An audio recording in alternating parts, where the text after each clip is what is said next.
You're listening to Rabbi Aryeh Wolbe, Director of Torch, the Torah Outreach Resource Center of Houston. This is the Jewish Inspiration Podcast. Welcome back, everybody, to the Mussar Masterclass. We are currently studying the Orchos Tzaddikim, Ways of the Righteous, the Treasure for Life edition, and we are in the chapter of the Gate of Silence, which is the 21st chapter in the Ways of the Righteous. We're on page 664 on top, and this is day 115. And there are times when silence is bad. It's not a good thing. We spoke previously that silence is a virtue. Silence is a very good quality for one to possess. Here, the author continues in this chapter and says, not always is silence good. He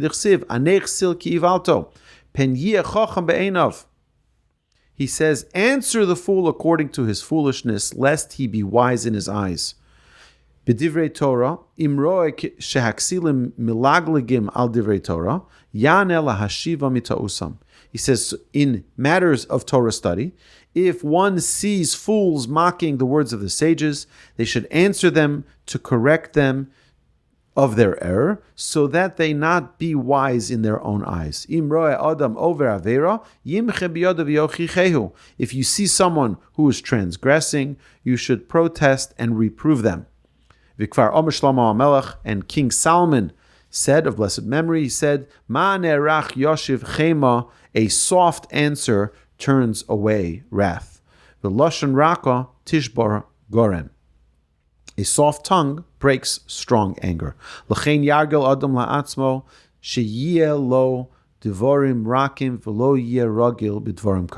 Therefore, one should be accustomed to always speak soft words and not harsh words.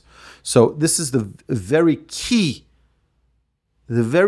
function when we're talking about reprimanding someone. There's a way to do it that is correct, and there's a way to do it that is way, way wrong, which is the harsh words to let out your anger, your frustration about what someone else did is never going to bring about a fruitful result. It has to be with a pleasantness in order for it to not fall on deaf ears. So if you see someone who is mocking the words of Torah, mocking the words of our sages, there is a way, it has to be in the nicest way for a person. Don't stay silent. You have to say something. You have to rebuke or reprimand or correct or give an explanation so that they have an understanding of what the right and or wrong way is. But it should be done properly. It should be done with a softness. A person has to be very careful with their tongue. Take care and heed your tongue as the apple of your eye.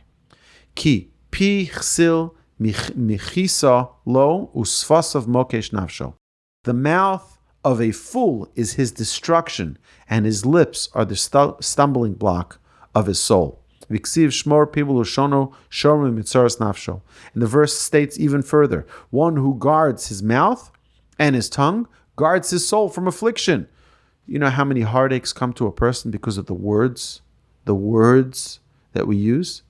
And the tone that we use. You can say the right words, but the wrong way. Or you can say it the right way, but the wrong words. As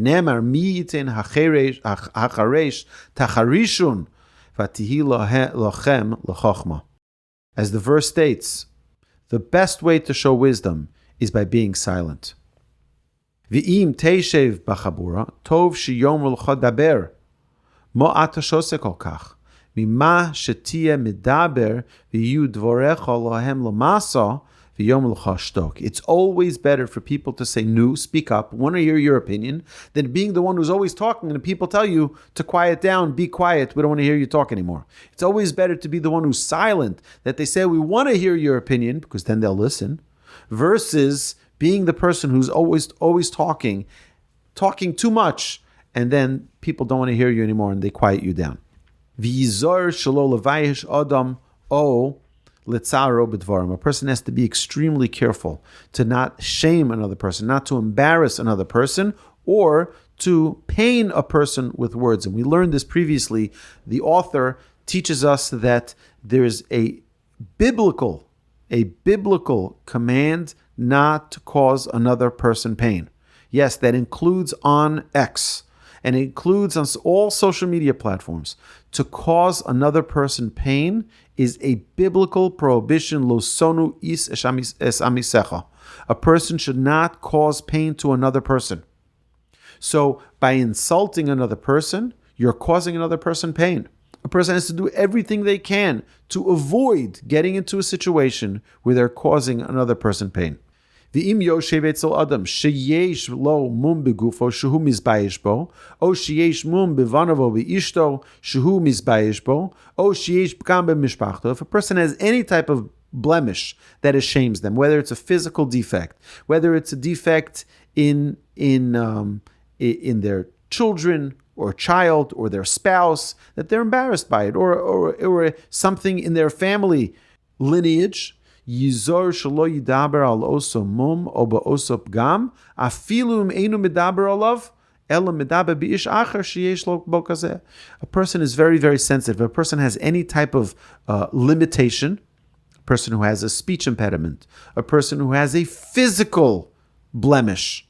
So even if you're not talking about them, you're talking about a third party, don't talk about it in front of them. Why? Because they're extremely sensitive. It's going to cause them pain. A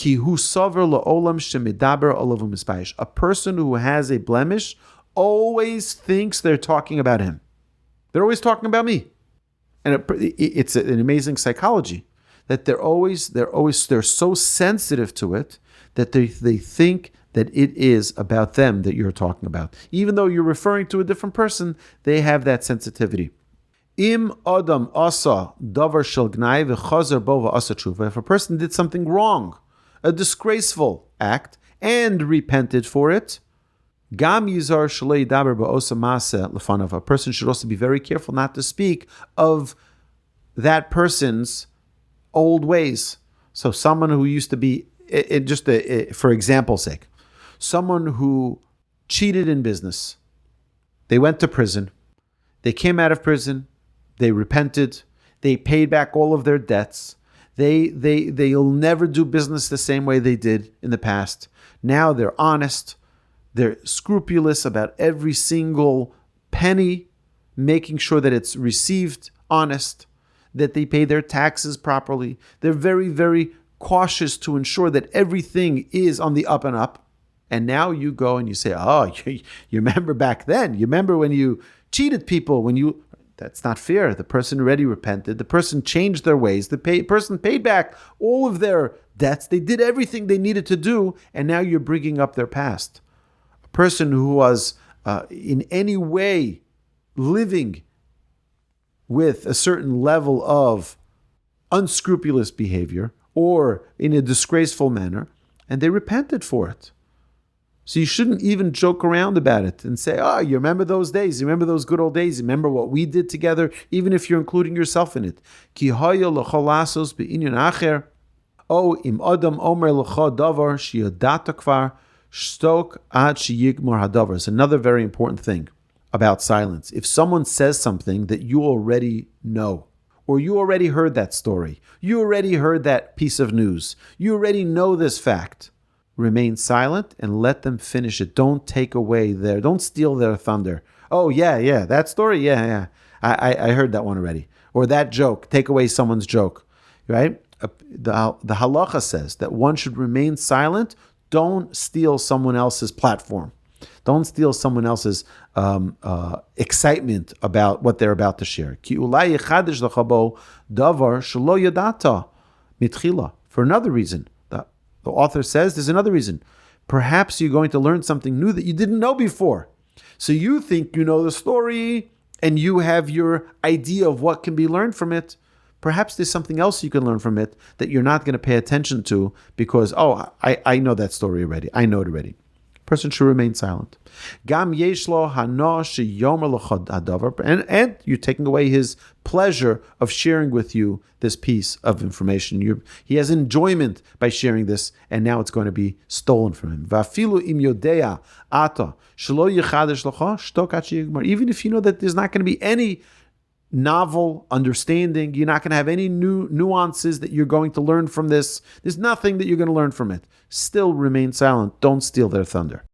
Shnayim shahayu lehem meriva zeim zeh ve'achar kach nispaisu yachad ein l'shum echad mehem lomar ata asisi likach v'kach v'lechein asisi l'cha kach v'kach.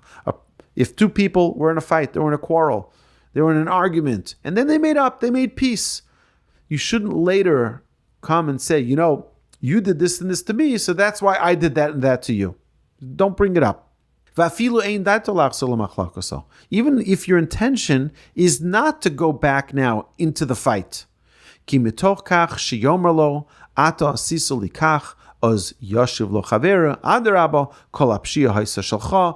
what happens is when you bring up the old story again, what's going to happen?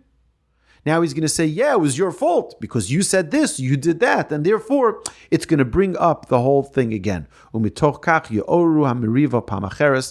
get into the fight once again.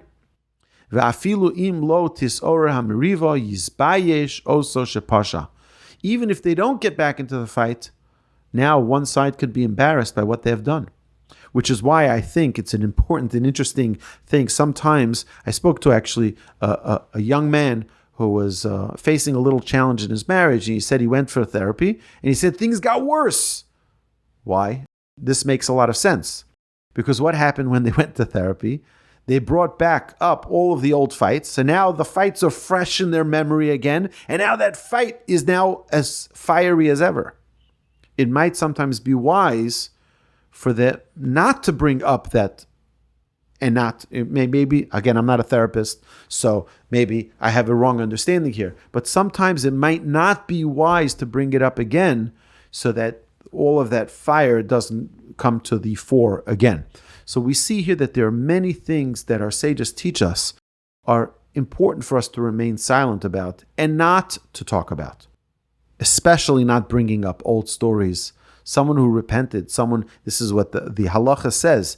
The Talmud brings this, and the halacha concludes this, is that if someone repented, someone became a Baal Teshuvah, someone repented about their old ways, whether it was ways that they acted, it was the way that they ate, the way that they talked, the way that they behaved, the way that they did business, whatever it may be in the past. And now a person changed their ways. You're not allowed to bring up their past. You remember when you were like this? You remember when you did that? We were a bunch of silly kids. Remember? It's not such a simple thing. The halacha says not to bring up the errors of someone's past. Also, it can make them uncomfortable in their new relationship. Oh, you never told me about that. You never told me that you were a swindler. You never told me, right? It's very important to maintain other people's dignity in all situations. All right, so this concludes day number 115. You've been listening to Rabbi Aryeh Wolbe on a podcast produced by Torch, the Torah Outreach Resource Center of Houston. Please help sponsor an episode so we can continue to produce more quality Jewish content for our listeners around the globe. Please visit torchweb.org to donate and partner with us on this incredible endeavor.